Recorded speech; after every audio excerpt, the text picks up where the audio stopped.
Mesdames et messieurs de la presse, bonjour.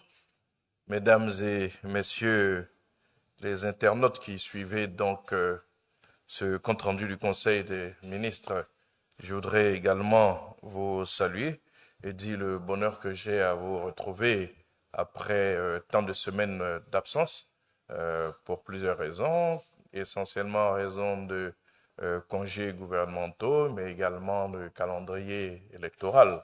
Donc, nous sommes heureux de reprendre donc les activités gouvernementales avec ce compte rendu donc du Conseil des ministres. Compte rendu, je l'ai senti en arrivant, qui a une valeur de rentrée de classe. En tout cas, nous sommes heureux de reprendre nos activités. Je voudrais donc vous faire le compte rendu du Conseil des ministres de ce jour. Conseil des ministres du mercredi 13 septembre, qui s'est tenu ici même au palais de la présidente de la République, sous la présidence de son Excellence M. Alassane Ouattara, président de la République, chef de l'État. Ce conseil a permis d'aborder un peu plus d'une vingtaine de points, 23 je dirais, dont 17 mesures générales comprenant 2 projets de loi et d'ordonnance, 15 projets de décrets, des mesures individuelles visant essentiellement des nominations d'ambassadeurs et donc 4 communications et 2 points divers. Je voudrais à présent donc évoquer avec vous les points adoptés au titre des mesures générales, notamment les 2 projets de loi et d'ordonnance. Au titre du ministère des Transports, en liaison avec donc les ministères concernés, le Conseil a adopté une ordonnance portant modification de l'article 10 de la loi d'orientation du transport d'intérieur, donc du transport intérieur du 16 décembre 2014, tel que modifié par les ordonnances du 10 janvier 2018 et du 30 janvier 2019. Le Conseil a également adopté les projets de la loi de ratification y afférents. Cette ordonnance clarifie et renforce les attributions de l'autorité de régulation du transport intérieur, l'ART, avec des pouvoirs réglementaires et juridictionnels plus étendus, de façon à lui permettre de s'adapter beaucoup plus aisément à l'évolution rapide du secteur et de conduire efficacement l'exécution de ses missions. Au titre du ministère du Budget et du portefeuille de l'État, le Conseil a adopté une ordonnance portant réforme des impôts sur les traitements, salaires, pensions et rentes viagères à la charge des salariés. Le Conseil a également adopté la communication et le projet de la loi de ratification y afférent. S'inscrivant dans le cadre global de la mise en œuvre de la politique sociale du gouvernement, cette réforme consiste à moderniser et à simplifier le dispositif fiscal actuel avec la mise en place d'un nouveau dispositif plus homogène et adapté au mieux aux revenus modestes. Ce nouveau dispositif repose essentiellement sur la fusion des 3 impôts cédulaires qui étaient en cours, à savoir l'impôt sur les salaires, en abrégé IS sur les bulletins, la contribution nationale pour le développement économique, culturel et social donc de la nation, sur les bulletins c'est marqué CN, et puis donc l'impôt général sur le revenu, assis sur les salaires, l'IGR, et tout cela est regroupé en un prélèvement unique, donc en un seul impôt.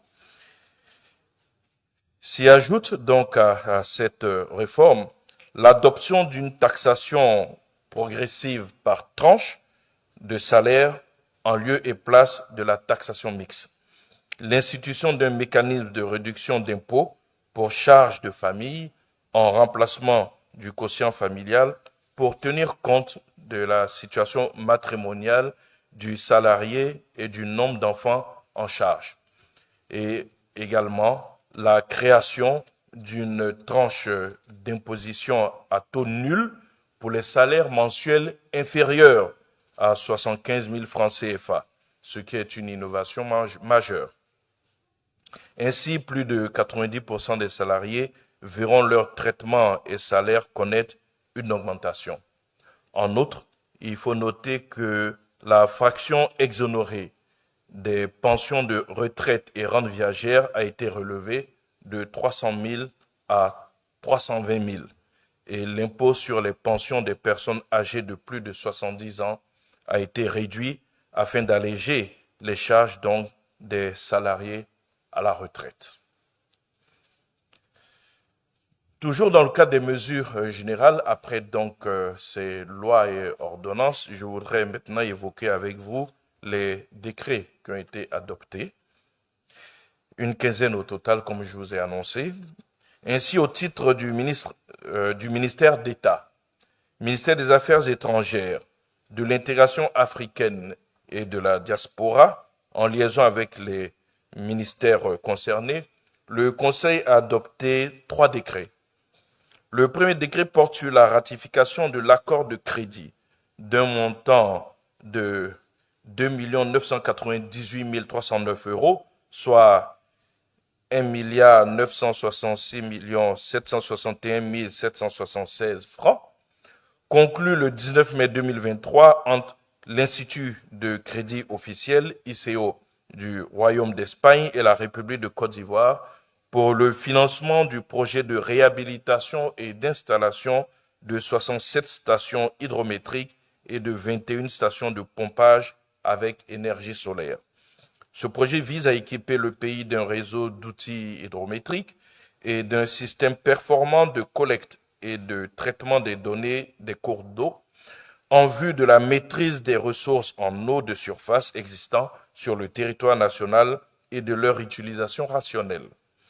Il permettra de connaître et de surveiller les débits des cours d'eau et leurs variations de façon à opérer notamment un meilleur dimensionnement des ouvrages de franchissement et à assurer une gestion efficace des prélèvements ainsi qu'une protection optimale des lieux habités.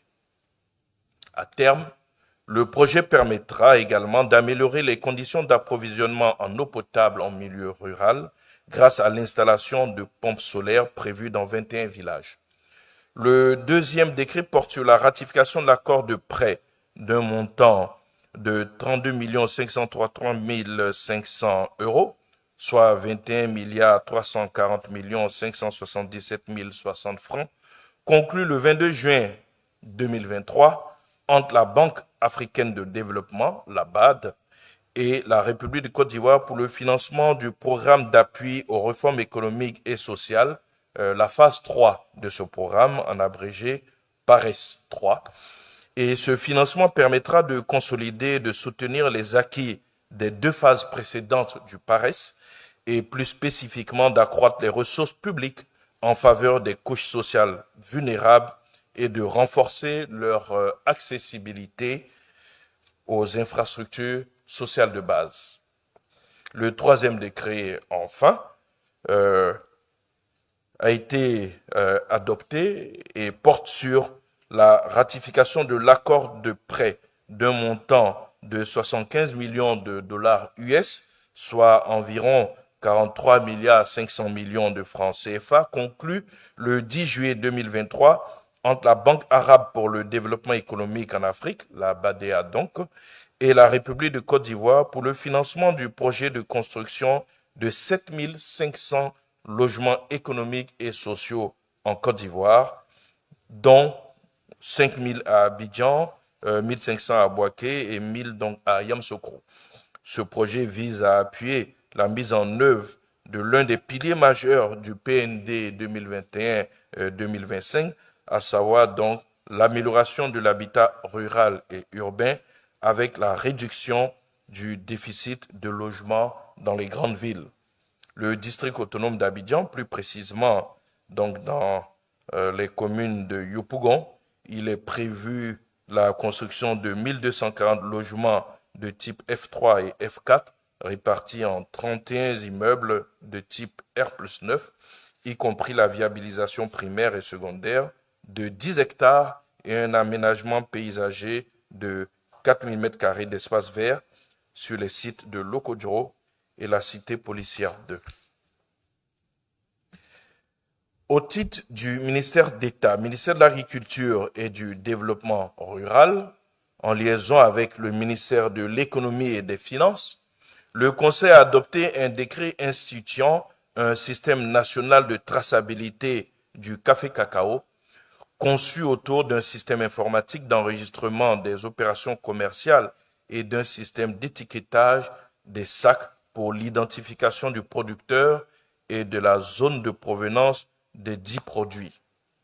Ce dispositif permettra de déterminer l'origine donc des produits café et cacao à chaque niveau du circuit de commercialisation, de faire respecter le prix minimum garanti d'achat borchant aux producteurs, de sécuriser les transactions financières dans la filière café-cacao et de préserver la qualité des produits en favorisant le respect des standards minimaux de durabilité. Au titre du ministère des Mines, du Pétrole et de l'Énergie, en liaison avec les ministères concernés, le Conseil a adopté 2 décrets portant attribution de 2 permis de recherche minière de la société Millennium Resources CI SARL. Le premier décret est valable donc pour le lithium dans les départements d'Agboville et de Tia-Salé, et le deuxième décret est également valable pour le lithium, mais cette fois-ci dans les départements d'Agboville, de Tia-Salé et de Mbato.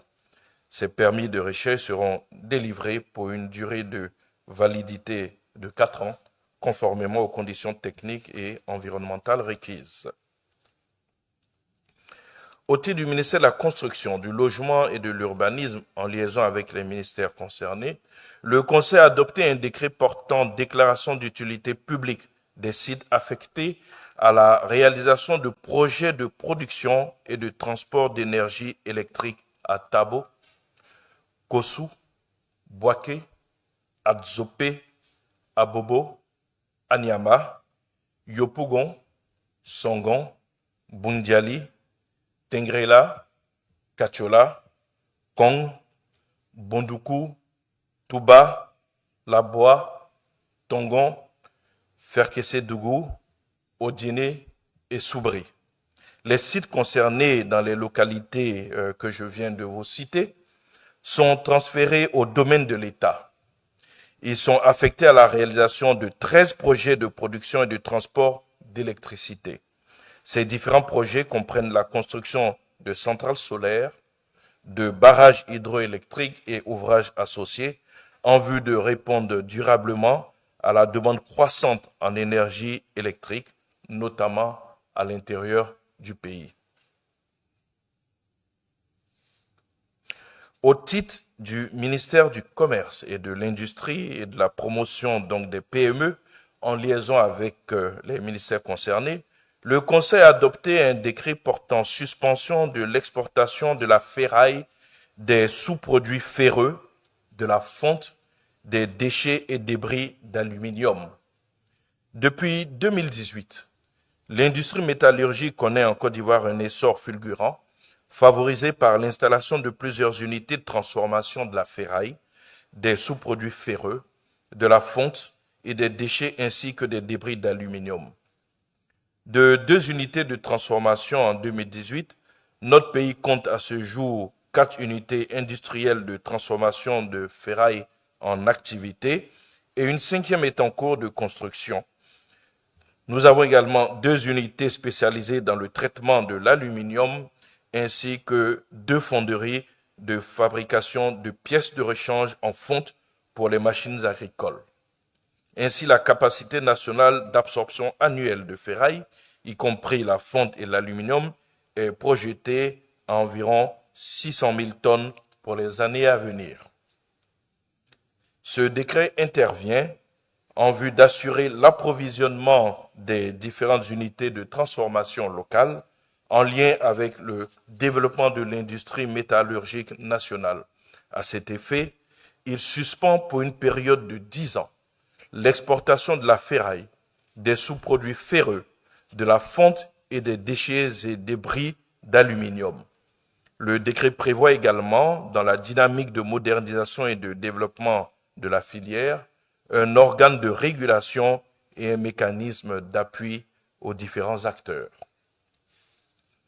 Au titre du ministère des Eaux et Forêts, en liaison avec les ministères concernés, le Conseil a adopté 4 décrets, dont 3 portant sur la création de 3 agroforêts, à savoir l'agroforêt de Sio, de 89 650 hectares dans la région du Cavali et du Guémont, l'agroforêt de la Haute-Dodo, de 174 415 hectares dans la région de San Pedro, l'agroforêt des Rapides Gras de 273 804 hectares dans la région de San Pedro et de la Nawa.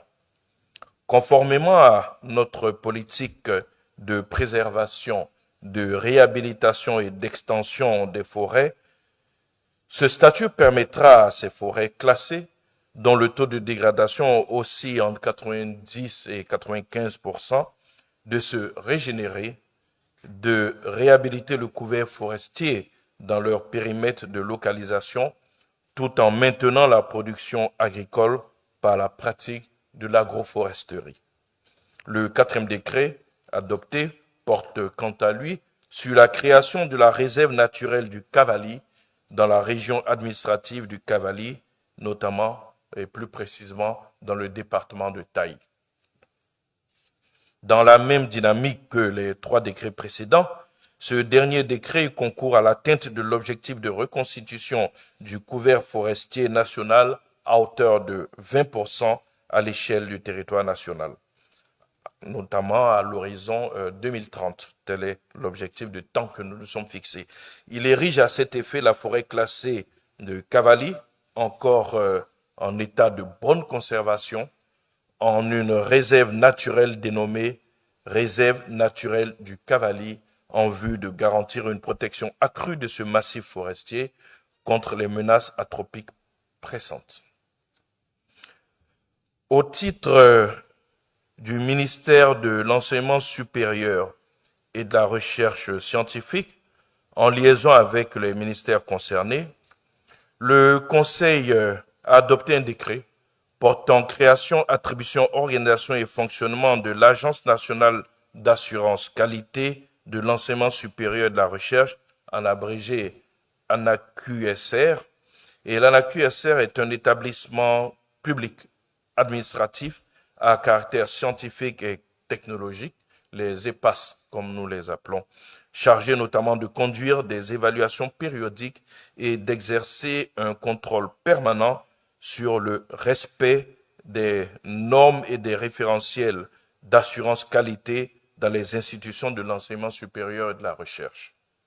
Elle a pour mission d'évaluer et d'accréditer les formations, les activités de recherche, ainsi que les institutions publiques et privées d'enseignement supérieur et de recherche en vue de garantir la qualité de l'enseignement, de la recherche et de l'innovation.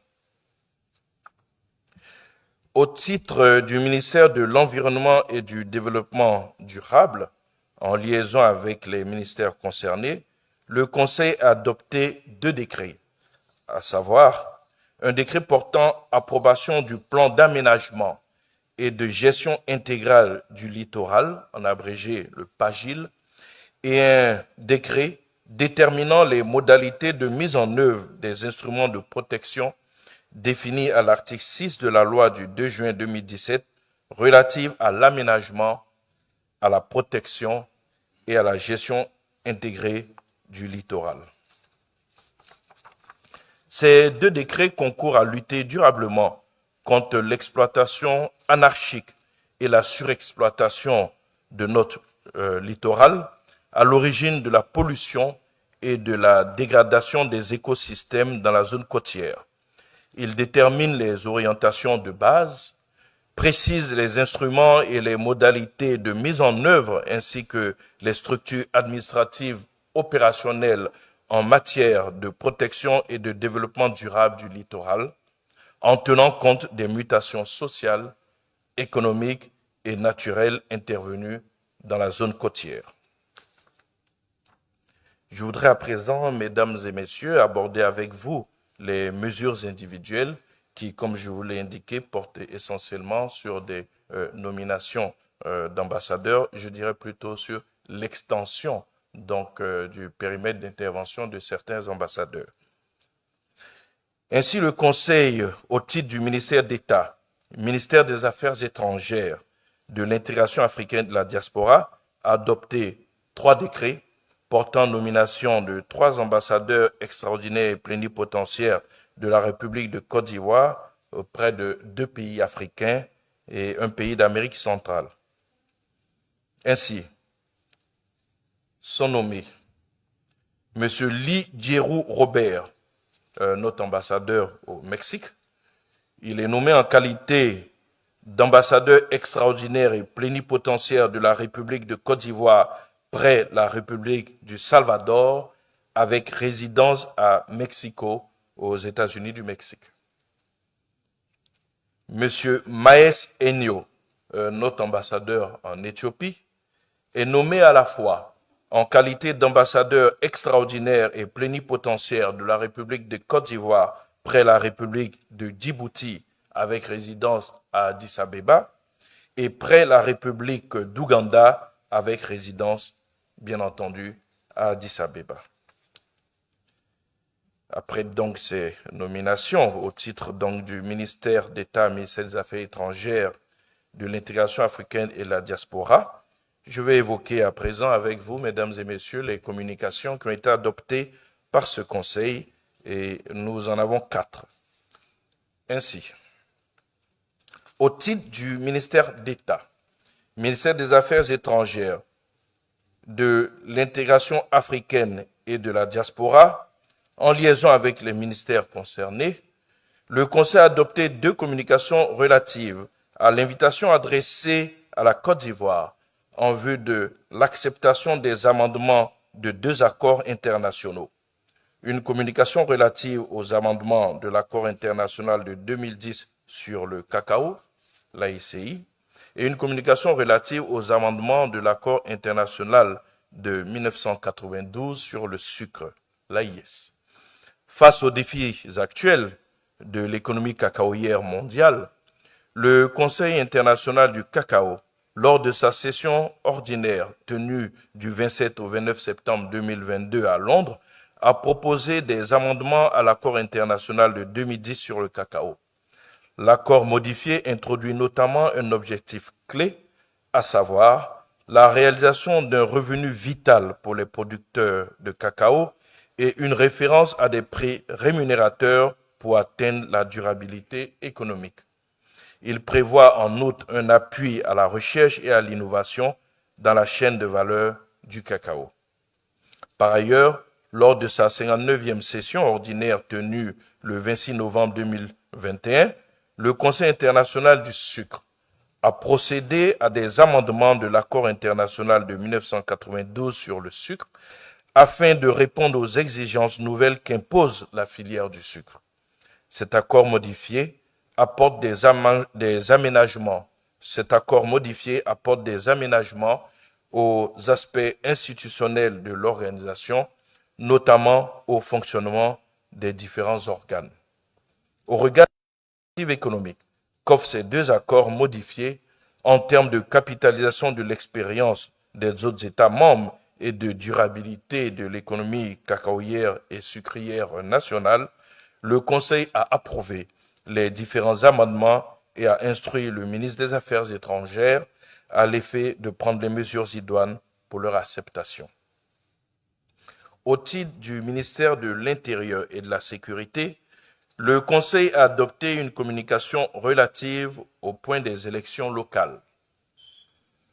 Ces élections ont enregistré 35 666 candidats issus des partis et groupements politiques auxquels se sont joints des candidats indépendants pour pourvoir aux 1750 sièges de conseillers régionaux et 7682 sièges de conseillers municipaux. Plus précisément, 5247 candidats étaient inscrits sur 93 listes pour les conseillers régionaux et 30 419 candidats sur 753 listes pour les conseillers municipaux. Au terme de ces élections, les listes RHDP ont été élues dans 25 régions et 123 communes, les listes PDCI RDA dans 3 régions et 22 communes, la coalition PDCI RDA PPAC dans 1 région et 10 communes, et les listes indépendantes dans 1 région et 42 communes. Les listes PPAC ont 0 région et les 2 communes de l'URD, 0 région. Les listes PPAC ont 0 région et 2 communes, et l'URD, 0 région et 1 commune. À l'issue de la proclamation des résultats provisoires au niveau local, des contestations ont été observées dans certaines circonscriptions électorales. Toutefois, d'un point de vue général, ces élections couplées se sont déroulées dans le calme, en dépit donc de ces quelques incidents enregistrés par endroits. Aussi, les résultats de la région du Guémont ainsi que ceux des communes de Quibli et de Sarala ne sont pas disponibles en raison de l'annulation des opérations électorales qui s'y sont déroulées et la reprise de celles-ci conformément aux dispositions des articles 172 et 201 du Code électoral. Au titre du ministère des Mines, du Pétrole et de l'Énergie, le Conseil a adopté une communication relative à la signature d'un contrat de partage de production du bloc pétrolier CI 705 avec la société Ivory Coast Exploration, ICE, Oil and Gas. Suite aux négociations concluantes entre l'État et la société ICE, société de droit ivoirien détenue en majorité par des professionnels nationaux de l'exploitation d'hydrocarbures, le Conseil a donné son accord pour la signature d'un contrat de partage de production du bloc pétrolier CI 705 situé au large des côtes de la ville de Fresco. Ainsi donc s'achevaient les points de l'ordre du jour inscrits à ce Conseil. Nous avons cependant eu 2 points divers. Au titre des points de divers, au titre du ministère des Sports, le Conseil a entendu une communication du ministre des Sports sur l'interruption du match amical Côte d'Ivoire-Mali après la première mi-temps.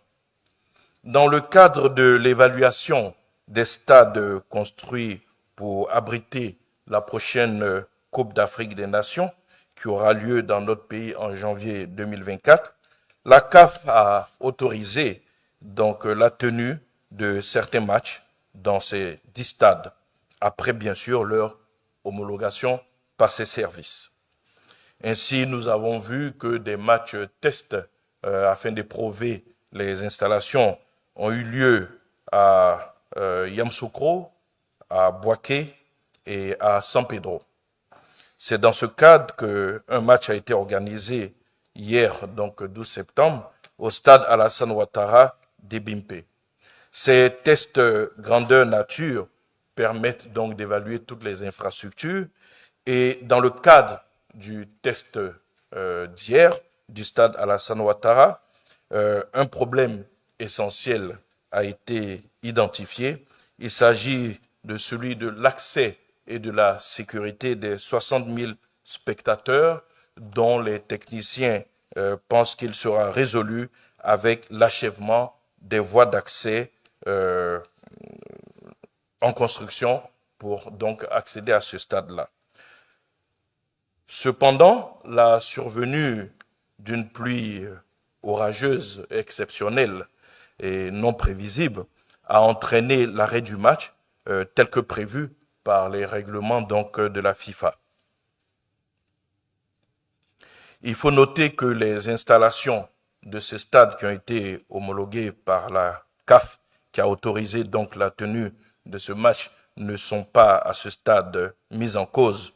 Cette situation exceptionnelle permet toutefois de faire les ajustements nécessaires pour remédier éventuellement à tout cas similaire. Elle justifie en tout état de cause l'organisation de cette compétition en janvier, mois où il pleut le moins dans notre pays. Le deuxième point de divers est relatif donc à la mission du vice-président qui se rendra aux assemblées générales de l'ONU. Dès lors, le prochain Conseil des ministres a été fixé au 27 septembre après le retour donc du vice-président de ces assemblées générales des Nations Unies. Je vous remercie pour votre attention et nous n'allons pas changer nos habitudes. Je suis à votre disposition pour toute éventuelle question d'éclaircissement ou de demande d'information, de précision sur le Conseil dans un premier temps, et nous restons également ouverts à toute autre question d'actualité qui pourrait être posée. Je vous remercie.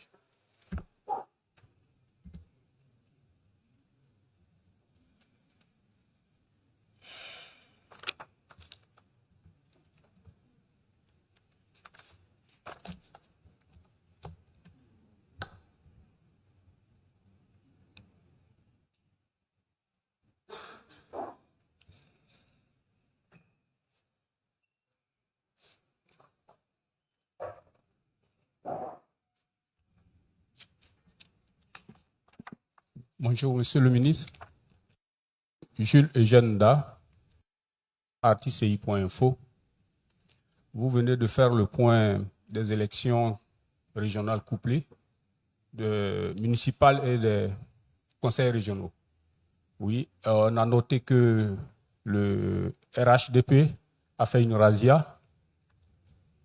Et donc, la préoccupation que je voulais partager ici, quelle serait plutôt une démocratie sans véritablement l'expression de l'opposition significative, avec ces résultats que nous avons.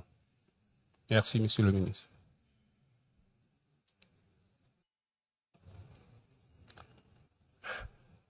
Si on estime que la démocratie, c'est l'expression de la volonté du peuple, je peux dire que le peuple s'est exprimé et que la démocratie dans notre pays se trouve renforcée.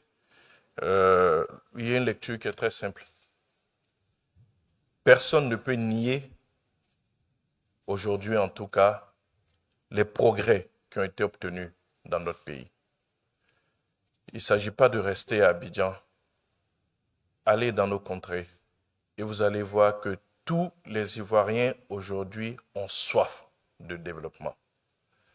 Après les 2 premiers mandats du président de la République, beaucoup de nos compatriotes qui étaient dans une forme d'attentisme et qui ne croyaient pas à toutes les promesses qui avaient été faites, notamment pendant la campagne du président de la République en 2010, ont vu que la plupart de ces promesses ont été mises en œuvre, ont été exécutées.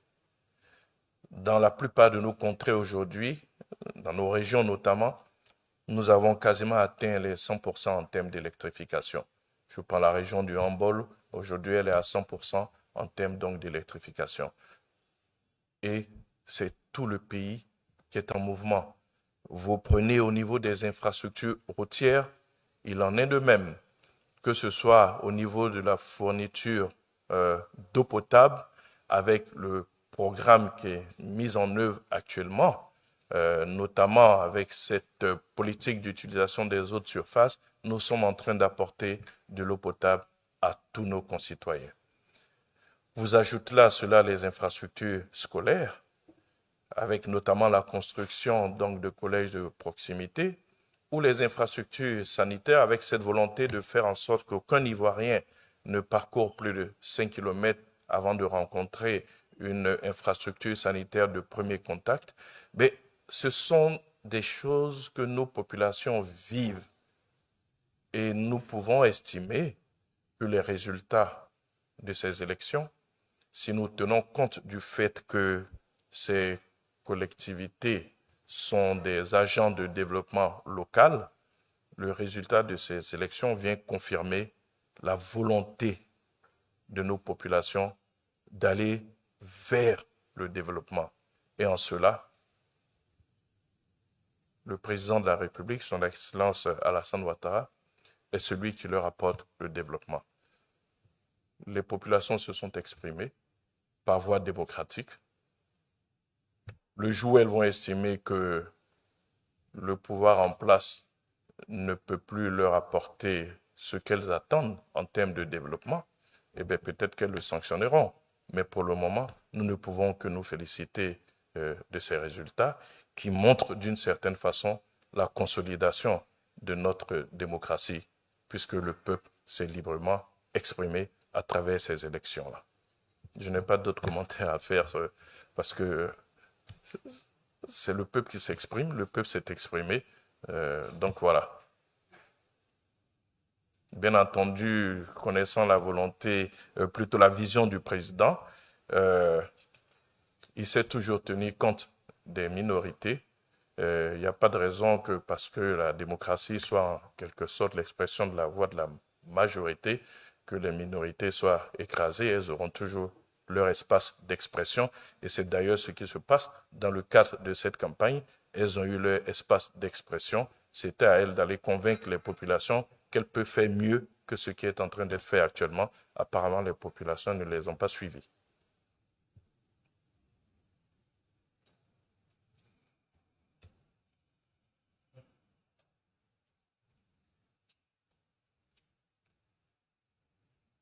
Bonjour, je suis Cyprien Kwasi, journaliste à Abidjan.net. Monsieur le ministre, vous l'avez évoqué tout à l'heure, le trio arbitral togolais a fait interrompre le match amical opposant la Côte d'Ivoire à son pays voisin, le Mali. Hier, nous avons essayé de la toile, notamment Facebook, des Ivoiriens ont essuyé moquerie et raillerie sur les réseaux sociaux. On a mesure de se demander, est-ce que les premiers responsables de cette action honteuse donnée à la Côte d'Ivoire seront sanctionnés? C'est la première question. La seconde,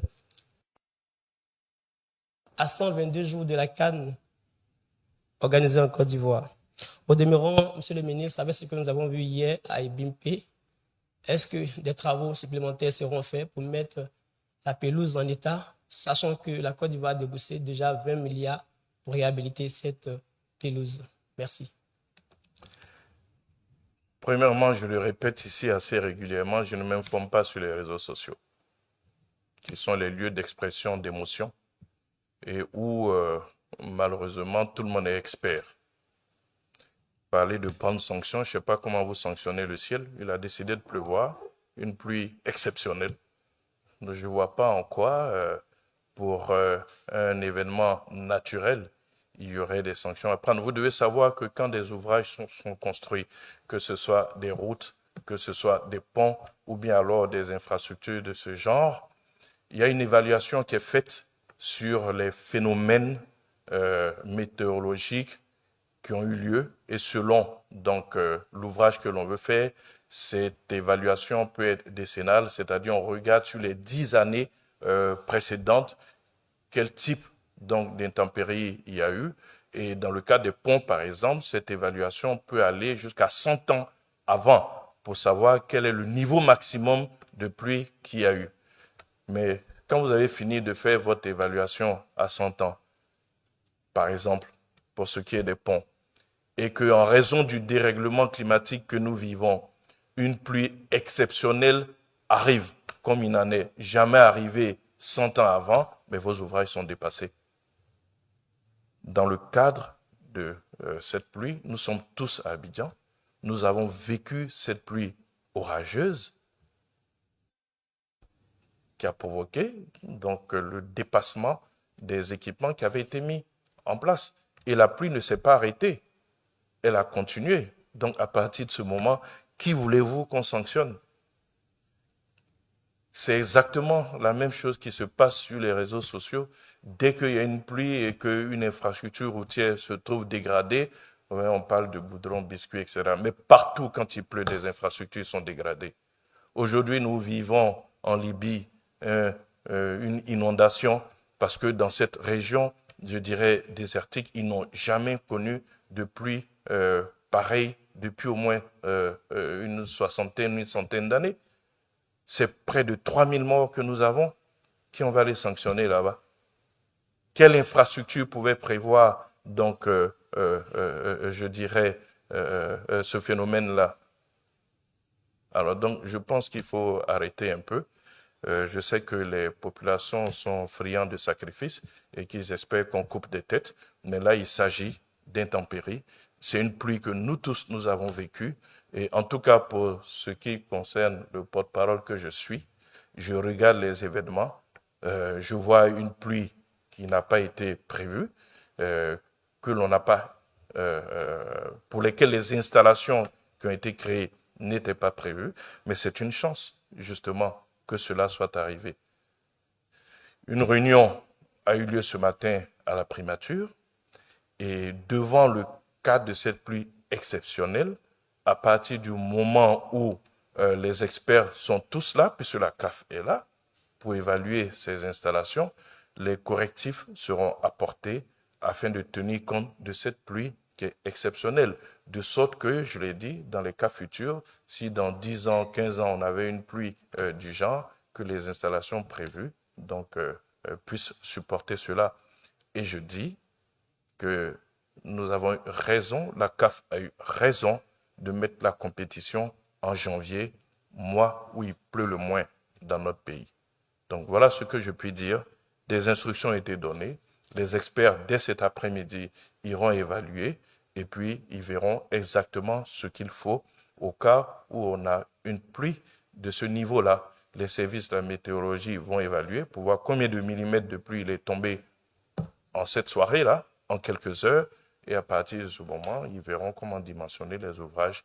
C'est une chance que ce soit arrivé. C'est cela aussi, tester des infrastructures avant la compétition.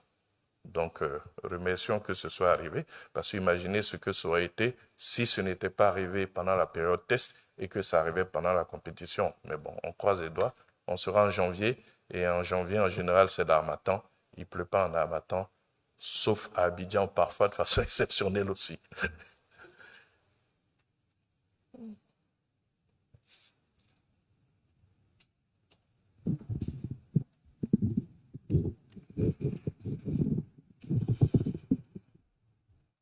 Bonjour, monsieur le Je suis Étienne Nabor de Fraternité Matin. Vous avez parlé tout à l'heure de fusion des impôts sur le salaire. Comment se fera la nouvelle imposition? C'est-à-dire, quel sera le taux? Quand est-ce que cette fusion entre en vigueur? Normalement, un décret, dès qu'il est pris, il est applicable à partir de sa publication au journal officiel. Donc, il rentrera en vigueur. Maintenant, je vais vous renvoyer donc au ministère des Impôts pour le calcul, parce que c'est des calculs techniques et c'est justement pour simplifier ces calculs-là que nous avons eu un seul impôt. Nous avons fusionné afin de faciliter donc le calcul, parce qu'initialement, il fallait calculer sur les 3 impôts pour trouver le niveau d'imposition. Le décret, quand il sera publié, va donner les détails donc, de calcul de cet impôt unique désormais qui va s'appliquer aux différents travailleurs.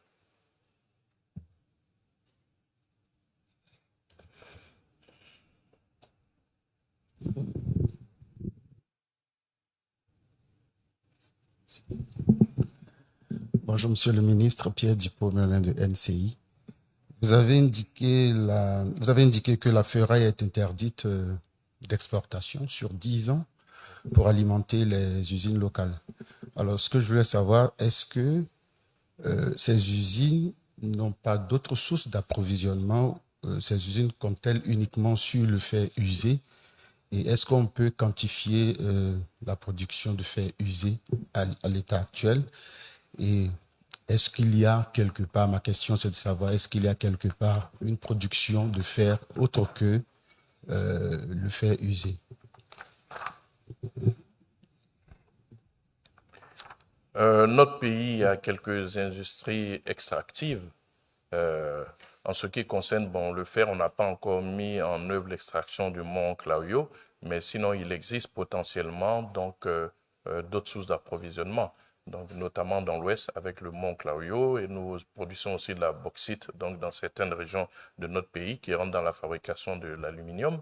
Mais ici, il s'agit donc de valoriser une ressource qui échappait à notre pays.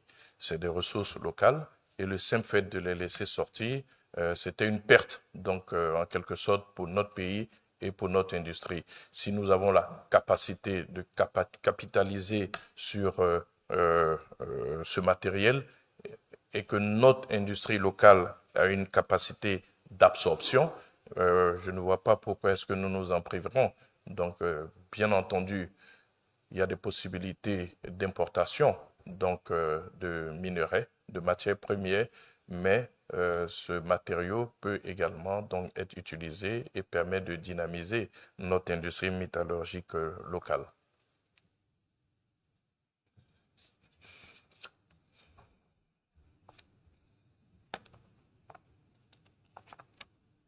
On est sur le conseil ou bien on sort du conseil? Et toujours. Bonjour, monsieur le ministre. Bonjour. Christelle Pierre de TV5 Monde. J'aurais 2 questions concernant les élections, s'il vous plaît. Vous l'avez dit, elles se sont globalement bien déroulées. Il y a eu quelques incidents mineurs. Le président de la commission électorale indépendante a lui-même reconnu que le point faible, c'était ces hommes, ce qui avait entraîné quelques désorganisations à certains endroits, notamment des défections d'agents locaux ou encore des agents qui avaient pris parti pour un parti politique. Est-ce que le gouvernement a une réaction à cela et est-ce que des mesures sont envisagées pour renforcer l'indépendance et la présence des agents locaux de la CEI lors des prochains scrutins? Et puis deuxième question, juste après les résultats, on a vu une intervention de gendarmes à la mairie de Cocody qui pourrait être en lien avec les élections. Est-ce que vous avez plus de détails sur ce qui s'est passé ce soir-là? Merci. Pour ce qui est de la commission électorale indépendante, vous-même vous l'avez dit, c'est une commission électorale indépendante. Nous saluons donc le courage et l'honnêteté du président donc de la CEI qui a reconnu donc quelques différences au niveau donc de son institution. Et justement, il faut apprendre à faire confiance à nos institutions. Et je pense que s'il a fait cette sortie, c'est que très certainement, les dispositions ont été prises pour que cela ne se reproduise plus. En tout état de cause, le gouvernement n'a pas interféré donc, dans les décisions de la CEI. Et même si les textes font prendre donc des décisions par le gouvernement, vous noterez que c'est toujours sur proposition de la commission électorale indépendante. Donc c'est elle qui est à l'origine de l'action. Donc toute proposition qui viendrait de la CEI dans ce sens, dans le sens de renforcer, je dirais, cette commission électorale indépendante, ben, seront la bienvenue et pourraient donc bénéficier de l'accompagnement donc du gouvernement. Mais ça reste une question interne à la CEI qui choisit ses agents, qui les nomme en général. Pour ce qui est de ce qui s'est passé à Cocody, j'aime bien votre conditionnel qui pourrait être en lien avec les élections. Nous n'avons rien eu sur les événements de Cocody de façon formelle. Je ne peux pas vous dire, en dehors de ce qui s'est dit sur les réseaux sociaux, si c'est en lien avec les élections ou pour toute autre raison. Donc là-dessus, lorsque nous aurons des informations officielles sur ce qui s'est passé à la mairie de Cocody, nous reviendrons donc vers vous.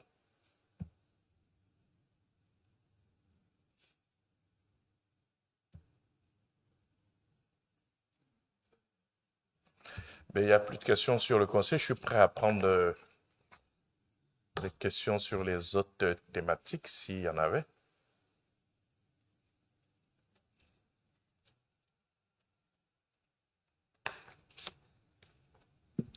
Bonjour Monsieur le Ministre, Bintayan de RFI.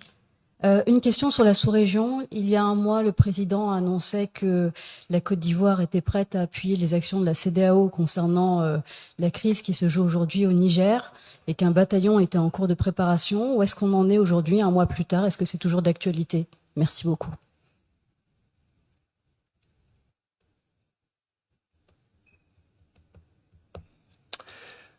La Côte d'Ivoire a annoncé qu'elle était prête à accompagner les actions de la CEDEAO. La Côte d'Ivoire n'a pas encore donné de position contraire. Lorsque la CEDEAO le décidera, la Côte d'Ivoire jouera sa partition, comme tous les pays qui ont décidé d'appuyer cette action de la CEDEAO. Il s'agit ici de défendre un principe qui est simple, c'est celui de la démocratie et du respect des institutions démocratiquement désignées par les peuples.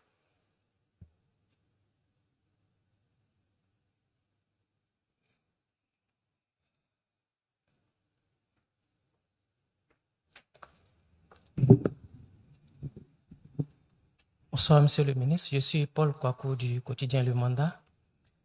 Il y a 2 jours, nous avons appris par voie de presse l'éviction du secrétaire exécutif du Conseil de l'Entente, M. Marcel Amontano. Pouvez-vous nous donner quelques informations, de plus amples informations sur les circonstances de ce changement? Autrement dit, qu'a-t-il fait réellement? Et comment la Côte d'Ivoire a été informée de ce fait? Merci. Je vous laisse le choix de vos mots. C'est vous qui parlez d'éviction. C'est vous qui avez choisi cette expression. Ce que je note, c'est qu'il y a eu un changement à la tête du Conseil de l'Entente, qu'un compatriote ivoirien, notamment M. Ouattara, a été désigné donc en remplacement de M. Marcel Amontano. Donc je ne peux pas en dire plus. C'est une institution sous-régionale qui a son mode de fonctionnement et puis qui désigne ses premiers responsables selon des règles qui lui sont propres. Donc c'est un autre Ivoirien qui est désigné et nous ne pouvons que nous en féliciter.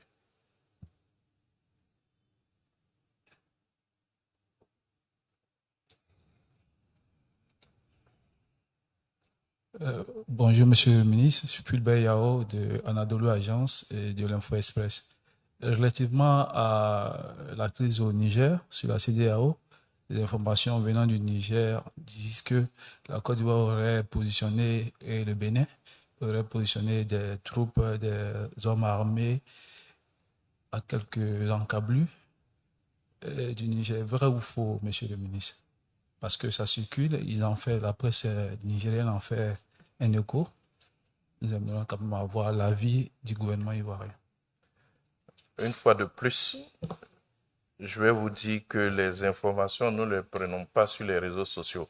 D'ailleurs, vous m'offrez l'opportunité de vous rappeler que le ministère de la Communication a lancé une campagne de sensibilisation pour une utilisation responsable des réseaux sociaux. Une campagne dénommée « En ligne, tous responsables ». Ne croyez pas à tout ce que vous lisez sur les réseaux sociaux. Notre pays est un État responsable qui assume ses positions. Si nous devons envoyer des troupes, nous n'allons pas les envoyer en catimini et je suis désolé, ce n'est pas sur les réseaux sociaux que vous allez l'apprendre. Évidemment, ça reste des opérations militaires qui sont frappées du sceau, donc je dirais du secret, mais pour ce qui est de la position officielle, elle est connue. Et si nous devions rentrer en action de quelque façon que ce soit, ce sera officiel. Donc, je vous en prie, ne vous laissez pas intoxiquer par tout ce que vous lisez sur les réseaux sociaux. Et je vous prie d'adhérer tous à la campagne En ligne, tous responsables.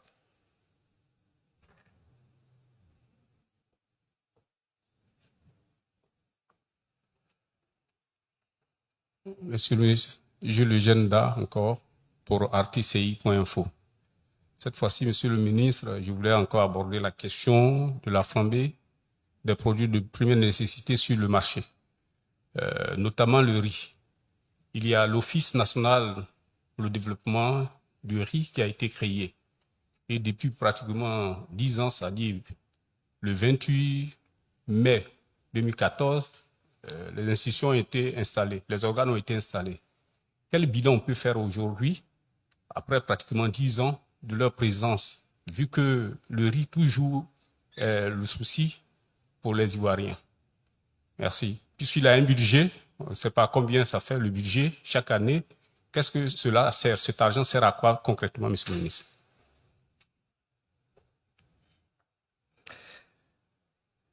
En 2012, notre pays produisait moins d'1 million de tonnes de riz. C'était 984 000 tonnes de riz qui étaient produites.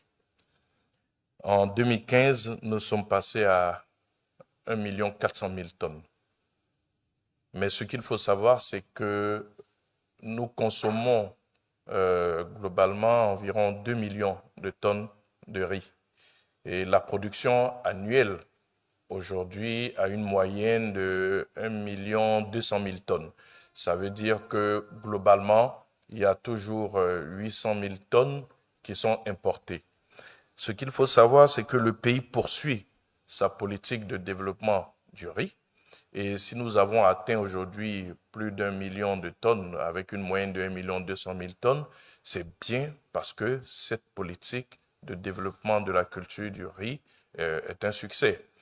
Et aujourd'hui, nous pensons, à partir de 2025, produire ce gap de 800 000 tonnes qui nous manque, notamment avec les efforts qui sont faits aujourd'hui par le ministère de l'Agriculture, le ministère d'État, le ministère de l'Agriculture, qui prévoit pour 2024, grâce à un financement de la BAD et de la coopération japonaise, donc la JICA, des distributions d'intrants, d'engrais, de semences, d'herbicides, etc., pour pouvoir améliorer donc notre production de riz local.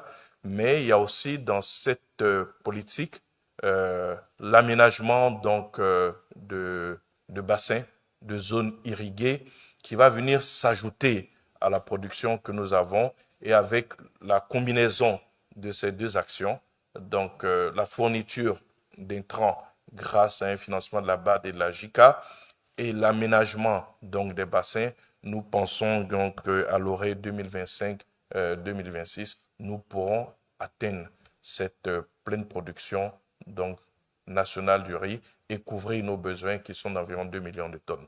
Donc c'est 800 000 tonnes que nous cherchons, et puisque nous produisons en moyenne 1 200 000 tonnes.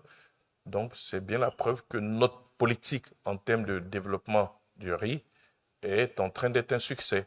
Donc je voudrais vous rassurer, le pays avait anticipé fort heureusement sur cette question, mais c'est des politiques qui mettent du temps à se mettre en œuvre. C'est des productions agricoles. Quand vous plantez, il faut bien attendre donc, que le cycle donc, arrive à terme. Vous ne récoltez pas le lendemain. Et puis, il y a tout un encouragement de population à s'orienter vers la production du riz qu'il faut aussi prendre en compte. Donc, moi, je voudrais vous rassurer. Le pays a bien fait d'anticiper en créant, il y a une dizaine d'années, cette agence donc, de développement du riz. Nous étions loin à l'époque d'imaginer cette crise russo-ukrainienne et cette volonté donc, de l'Inde, qui est un des plus gros producteurs, de garder chez lui sa production et sa population. Dans un contexte électoral aussi, cela peut se comprendre. Mais quand nous allons être autosuffisants en riz, nous ne dépendrons de personne. Mais pour cela, il faudrait bien que nos populations aussi changent leurs habitudes et apprennent à consommer local. En tout état de cause, le gouvernement a pris des décisions, a pris des mesures, notamment en plafonnant donc, le riz de grande consommation afin de protéger donc, les petits ménages. Donc c'est une décision énergique qui a été prise par le gouvernement pour pouvoir protéger une fois de plus le portefeuille du consommateur ivoirien.